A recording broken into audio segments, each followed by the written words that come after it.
So here's the real question. How do dentists like you, who aren't willing to let insurance dictate how you will run your practice, who want to create incredibly profitable practices without sacrificing your time or sanity, how do you create the strategies to ensure your practice not only survives, but thrives in the 21st century? That's the blaring question. And Dr. Steve Schlintz is here to provide the answers. Welcome to Dental Practice Freedom Radio.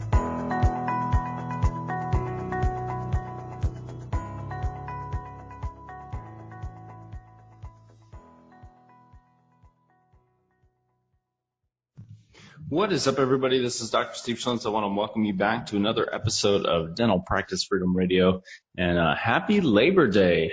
And, I wanted to record a quick podcast episode before I go out, and I'm going to actually do some labor on Labor Day, which I always find ironic. But no dental practice today, no patients, but working on some exciting stuff and take this opportunity to go get some work done. And something popped up in my Instagram account, and it triggered a thought. I said, I want to record something on this.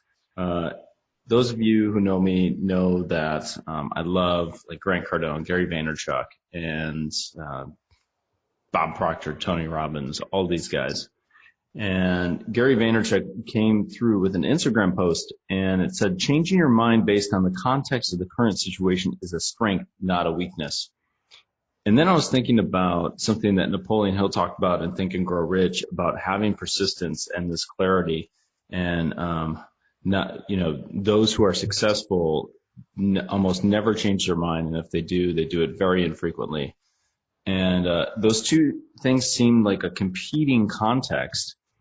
And you have Gary talking about changing your mind based on current situations, and then Napoleon Hill talking about having this persistence in your vision and not deviating from it once you make a decision.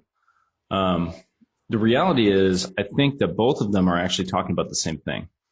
And I think the reason they're talking about the same thing is that Napoleon Hill was talking about making a decision and then not changing your mind based on that decision. And when you start to think about in your practice, where does this apply? I get a lot of dentists ask me about, how do you continue to persevere in an insurance dominated market when your vision is having a fee for service practice? And to me, I need to have a little bit of Gary Vaynerchuk in my life, and knowing that things move so fast in today's marketplace that what worked for fee-for-service practices even 3 years ago probably isn't going to work for today. And, I always have historically looked at the context of relationship-based practices.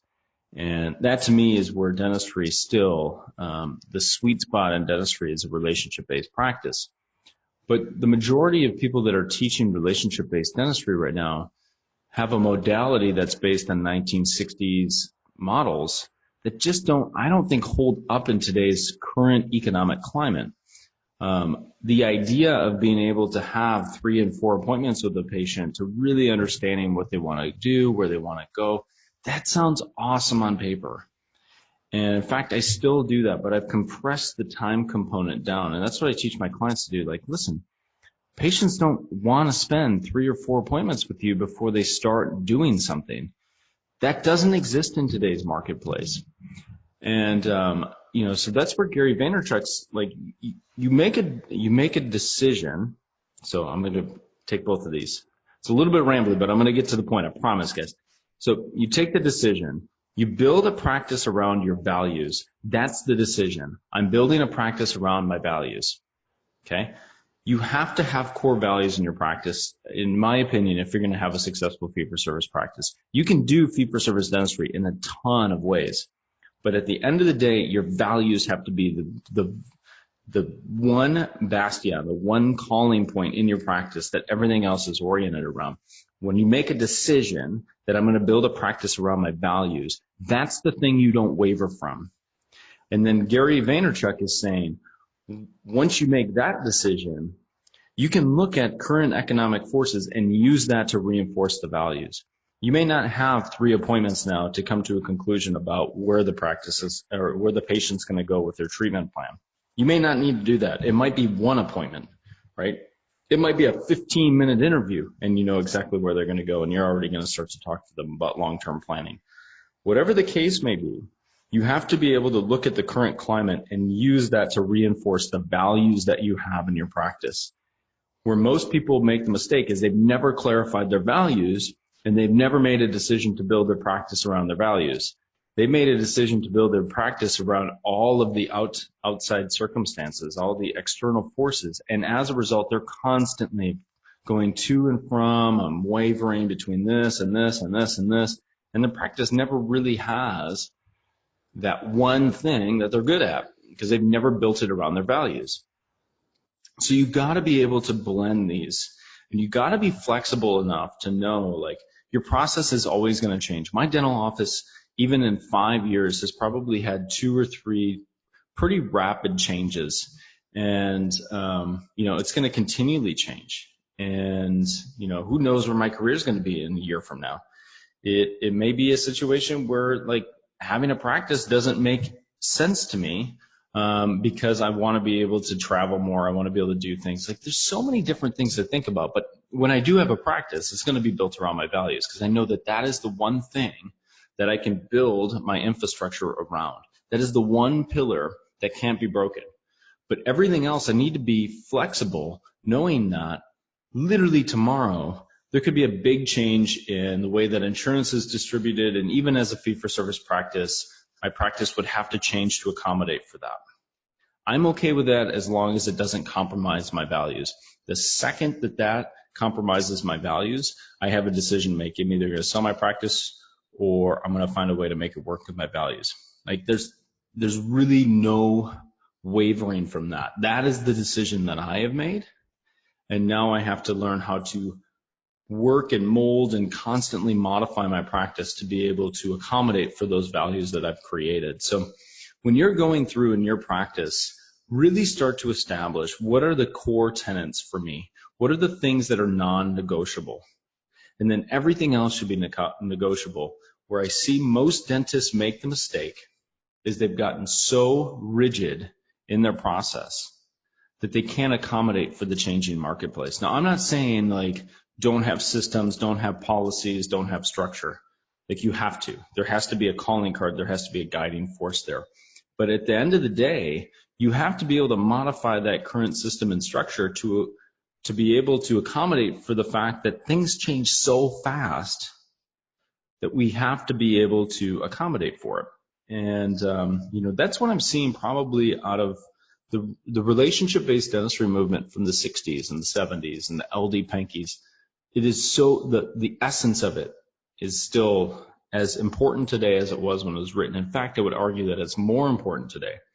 The problem is most of the modality and how it's delivered doesn't resonate with patients in the way that it used to. I know that for older patients, I have a historically retirement-based community. And so, patients are more willing to spend 2 and 3 appointments with me to really establish a long-term plan. But I will tell you that is actually being tested as well. Retirees don't want to spend that much time. Millennials, forget it. You're never going to get a millennial to spend 3 appointments with you to try to establish some type of plan. They might like that idea, but they're not going to spend 3 appointments with you to go, okay, now we're going to start getting you your cleaning. Like, that doesn't make any sense to a millennial at all, right?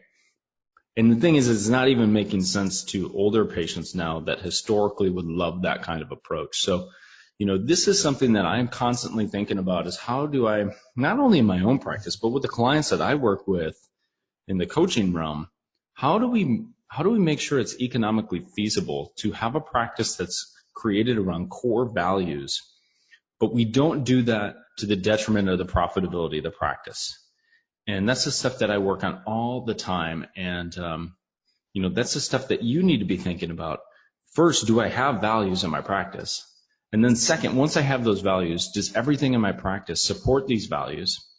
And then what kind of process do I have to be able to modify and change to the existing marketplace, but not compromise the values? So thank you so much for listening to this episode. As always, go check out my new webinar.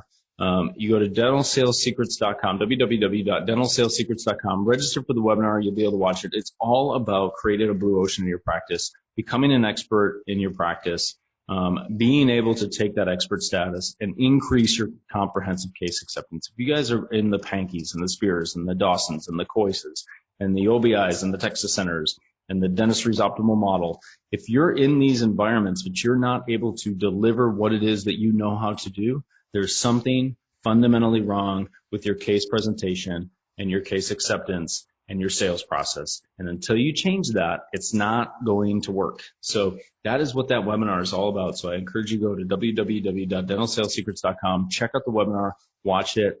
And there's always a special, unique opportunity to be able to work with me at the end of that webinar in the flagship program, Dental Sales Secrets, that is my baby and the thing that I hold near and dear to my heart, and continually modifying and improving that program to help my clients. So hopefully you guys have a great Labor Day, and I'll see y'all soon. Bye. Thank you so much for listening to this episode on Dental Practice Freedom Radio with Dr. Steve Schlintz. We'll see you on the next episode.